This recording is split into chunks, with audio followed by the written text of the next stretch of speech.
নমস্কার বন্ধুরা, আমার আজকের রেসিপি হাঁসের মাংস। আমি ঘরোয়া পদ্ধতিতে কীভাবে বানাবো আর হাঁসের মাংসটা সেটাই শেয়ার করব আপনাদের সঙ্গে। তাহলে চলুন দেখে নেওয়া যাক আমার আজকের রেসিপিটা। আমি হাঁসের মাংস বানানোর জন্য প্রথমে একটা পেঁয়াজ কেটে নিচ্ছি। একটা বড় সাইজের পেঁয়াজ নিয়েছি। পেঁয়াজটাকে আমি কেটে নেব। প্রথমে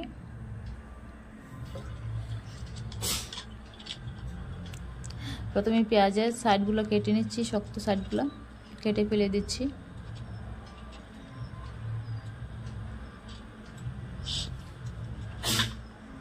আর এখন আমি পিস পিস করে কেটে নেব পেঁয়াজটাকে।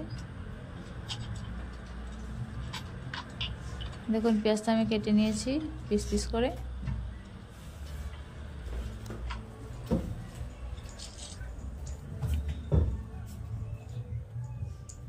এখন আমি ম্যারিনেট করে নেব মাংসটাকে। তার জন্য দিয়ে দিচ্ছি পরিমাণ মতো লবণ, পরিমাণ মতো হলুদের গুঁড়ো, পরিমাণ মতো জিরের গুঁড়ো আর ধনে গুঁড়ো। তারপরে পরিমাণ মতো দিয়ে দিচ্ছি আদা রসুনের পেস্ট।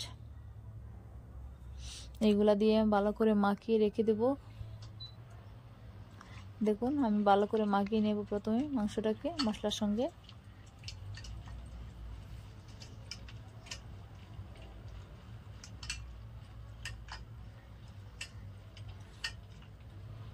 মাখিয়ে নেওয়া হয়ে গেছে। এখন আমি প্রায় 40 মিনিট থেকে 1 ঘন্টার মতো রেখে দেব মাংসটাকে। আর এখন আমি একটা পেঁপে কেটে নিচ্ছি। মাংসটা যেহেতু পেঁপে দিয়ে বানাবো তার জন্য একটা পেঁপে কেটে নিচ্ছি।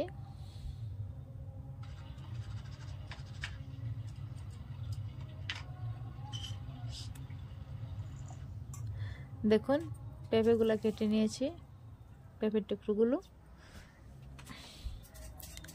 এখন আমি কড়াই বসিয়ে দিয়েছি। কড়াইটা গরম হয়ে গেছে আমার। এইদিকে আমি পেঁপেগুলো ভেজে নেব প্রথমে। তার জন্য কড়ার মধ্যে দিয়ে দিচ্ছি পরিমাণ মতো সর্ষের তেল। মাংসটা কিন্তু সর্ষের তেলে রান্না করলে খেতে দারুণ হয়, তার জন্য আমি সর্ষের তেলে করছি। পেঁপেগুলো ভেজে নেব। সঙ্গে দিয়ে দিচ্ছি কয়েকটা রসুন আর 2টো পেঁয়াজ।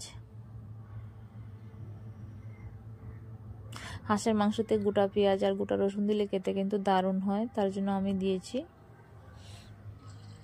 পেঁপেগুলোকে খুব ভালো করে আমি ভেজে নিয়েছি। পেঁপেগুলো ভাজা হয়ে গেছে, এখন আমি নামিয়ে নেব।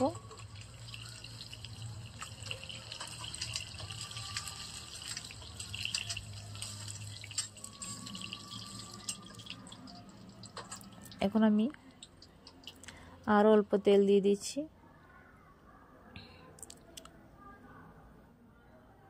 এবার দিয়ে দেব তেলের মধ্যে 2-3টা তেজপাতা, গোটা গরম মশলা, এলাচ, লবঙ্গ আর দারচিনি দিয়েছি। দিয়ে দিচ্ছি অল্প একটু জিরা, গোটা জিরা। ফোড়নটাকে হালকা একটু ভেজে নিয়ে দিয়ে দিচ্ছি একটা পেঁয়াজ কুচি। পেঁয়াজ কুচিটাকে একটু ভেজে নেব লাল লাল করে।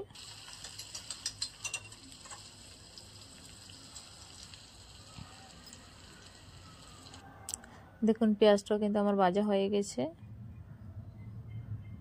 এর মধ্যে দিয়ে দেব অল্প একটু আদা রসুনের পেস্ট। একটু আদা রসুনের পেস্ট আমি দিয়ে দিচ্ছি। আদা রসুনের পেস্ট কিন্তু আমি আগেও দিয়েছিলাম, এখনও একটু দিয়েছি। আদা রসুনের পেস্টটা আমার ভাজা হয়ে গেছে। আদা রসুন থেকে কাঁচা গন্ধ চলে যাওয়ার পরে এবার দিয়ে দেব লঙ্কার গুঁড়ো পরিমাণ মতো। লঙ্কার গুঁড়ো দিয়ে অল্প দিয়ে দিচ্ছি জলটা দিয়ে খুব ভালো করে কষিয়ে নেব। কষিয়ে নেওয়া হয়ে গেছে মশলাটা। এখন আমি দিয়ে দিচ্ছি ম্যারিনেট করে রাখা হাঁসের মাংস। 1 ঘন্টা কিন্তু রেখেছিলাম ম্যারিনেট করে। আমি ম্যারিনেট করে রাখলে কিন্তু মাংসটা খেতে দারুণ হয়, তার জন্য আমি অনেকক্ষণ ম্যারিনেট করে রেখেছিলাম। এখন আমি দিয়ে দিচ্ছি গামলাটা ধুয়ে অল্প জল, যাতে করে মাংসটা সেদ্ধ হয়ে যায়। আপনারা কিন্তু চাইলে মাংসটা কুকারেও রান্না করতে পারেন, তবে কুকার থেকে কড়াইয়ে রান্না করলে দারুণ স্বাদ হয়, তার জন্য কুকারে আমি রান্না করিনি, আমি কড়াইয়ের মধ্যে রান্না করছি। দেখুন মাংসটা আমার কষিয়ে নেওয়া হয়ে গেছে। এখন আমি এর মধ্যে দিয়ে দিচ্ছি ভেজে রাখা পেঁপে আর পেঁয়াজ রসুন, তারপরে দিয়ে দিচ্ছি আর অল্প একটু লবণ। লবণটা কিন্তু আমি আগেও দিয়েছিলাম, তার জন্য অল্প করে দিয়েছি।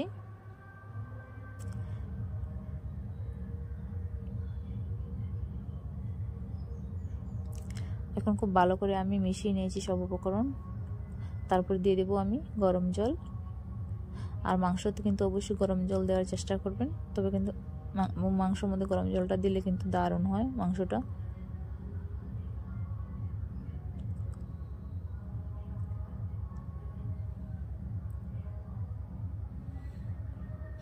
হাঁসের মাংসটা কিন্তু এইভাবে রান্না করলে খেতে দারুণ হয়, তার জন্য আমি এইভাবেই রান্না করছি। এখন আমি ঢাকনা দিয়ে ডেকে আধা ঘন্টার মতো মিডিয়াম আঁচে জাল করে নিয়েছি। দেখুন মাংসটা কিন্তু রান্না হয়ে গেছে। এখন আমি গরম মশলা বাটা দিয়ে দেব। দেখুন আমি গোটা গরম মশলা বেটে নিয়েছি, জারের মধ্যে দিয়ে দিয়েছি, দিয়ে একটু নাড়াচাড়া করে নেব। আমার মাংসটা কিন্তু একদম রেডি, খেতে কিন্তু দুর্দান্ত হয়েছিল বন্ধুরা। আপনারা কিন্তু অবশ্যই ট্রাই করে দেখতে পারেন এইভাবে। তাহলে আমার আজকের রেসিপি কেমন হয়েছে জানাবেন, ভালো লাগলে পাশে থাকবেন বন্ধুরা।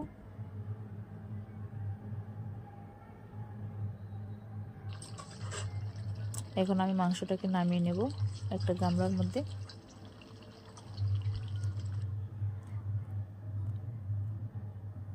আমি লোহার কড়াইয়ে রান্না করছি, তার জন্য একটু কালো কালো হয়ে গেছে, তবে খেতে কিন্তু দুর্দান্ত হয়েছিল। তাহলে আজকের মতো বিদায় নিচ্ছি, ধন্যবাদ।